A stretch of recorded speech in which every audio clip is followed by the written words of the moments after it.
Hello, this is Elif from AREQuestions.com. Today I have another ARE question for you to review and analyze together. And like I did last time, I'm going to use this question again to show you how I read and analyze NCARB's questions. Let me remind you this again. In this video, I will solve a question provided in the free NCARB Practice Exam for the PPD division.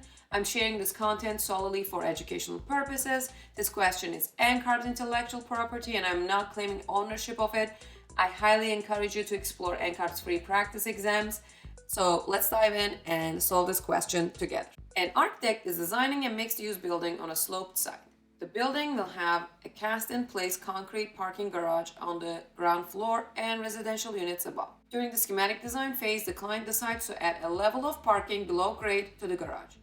What should the architect evaluate before proceeding with the change? Check the four that apply. I'm going to first highlight the question. In this question, there are a few important things that caught my eye at first glance. One of them is that the building is on a sloped site. The second thing I paid attention was that the client decides to add a level of parking below grade. And lastly, I think where it said evaluate before proceeding with the change was an important component of the question. So as we go, we might add more stuff, we might highlight more stuff, but as of now, at first glance, these are the things that I'm gonna point out. Now let's move on to the options. Here, we are gonna try to see the conceptual relationship between the options and the question.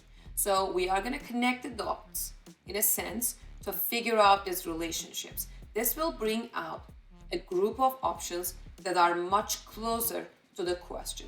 Option A says ventilation requirements.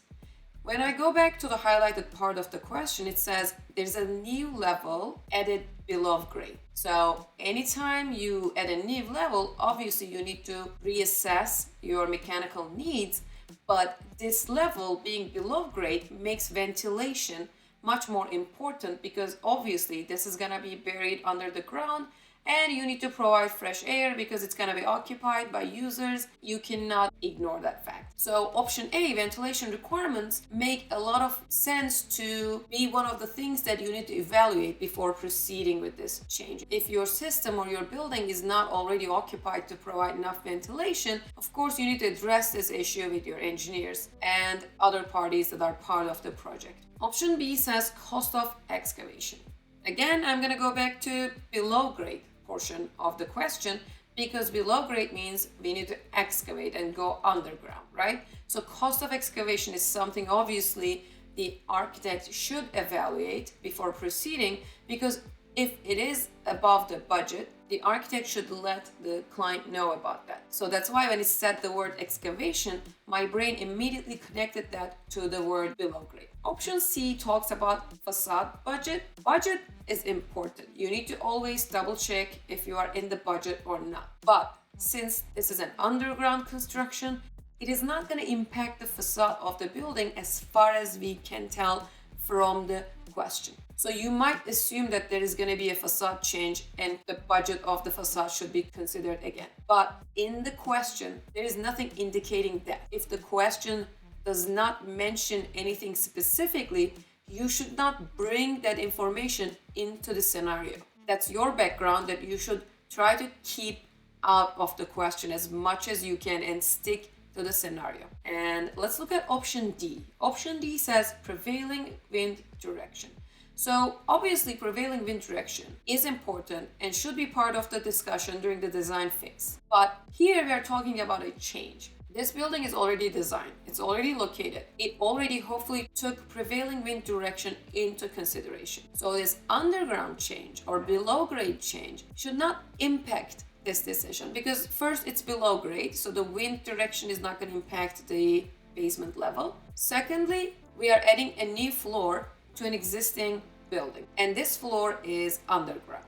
So I think we passed that point and we passed considering the prevailing wind direction by the time we arrived at this point in the design. So that's why I think option D is incorrect and is not part of this discussion at this point. Option E says number of exits provided. This is another very obviously correct option Because anytime you make a change to the building size and capacity, right, by adding another floor, for example, you need to reconsider your exits, your code compliance, and everything. In the scenario, we are talking about adding an entire level to this building. Once you do that, you need to consider the number of exits provided for that level. And I think that's very obvious and it's very basic knowledge for anyone who is involved in architectural design process. So that's why I said option E is very obviously correct. And now let's go option F. It says subsoil conditions. As you see, we are again talking about subsoil, below grade, excavation. All of these words or phrases speaks the same language and talks about the same concept. Concept is this is a below grade activity and everything related to that should be or most likely to be part of the group of correct answers. Here it says check the four that apply, and A, B, E, and F are all speaking the same language with using different words, but all of these words are either synonymous to each other or conceptually very similar. So that's why you can easily connect these phrases or these words to some words or phrases in the question. Unlike option C and D, which are considering other parts of the project which are also important but not relevant to the scenario. What's important here is which options are relevant to the scenario. Otherwise, as a designer, as an architect, you should consider all of these 6 options as part of your architectural design process, right? But what makes different with ARES is to know which ones are related or relevant to the question. So when you start to make that difference successfully, you are going to start to successfully answer ARE questions and hopefully pass your exams. Thank you so much for watching. As usual, I really hope this was helpful. I wish you the best of luck with your studies and exams. Please let me know if you have any questions. Feel free to comment under this video or email me. I will also have a small request from you. Please subscribe to my channel and like this video so I can produce more and more videos like this for free for this amazing community. And until I see you next time, have a great day. Bye-bye.